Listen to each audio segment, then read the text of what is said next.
Un problema difficile, c'è una sofferenza per i bambini perché la famiglia è povera e la madre e il padre inviano al ragazzo al lavoro, non alla scuola, i padri e la madre.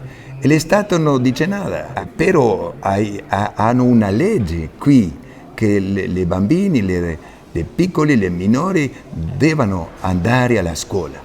E qui a Kamasu tutti i bambini vanno alla scuola, tutti. Dopo la scuola alcuni bambini vanno a aiutare alla sua madre.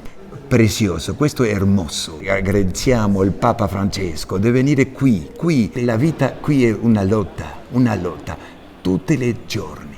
E il Papa viene qui per donare coraggio a tutti i bambini, i giovani e le madri e le famiglie per continuare questa lotta contro la povertà e rendere la dignità alla persona umana.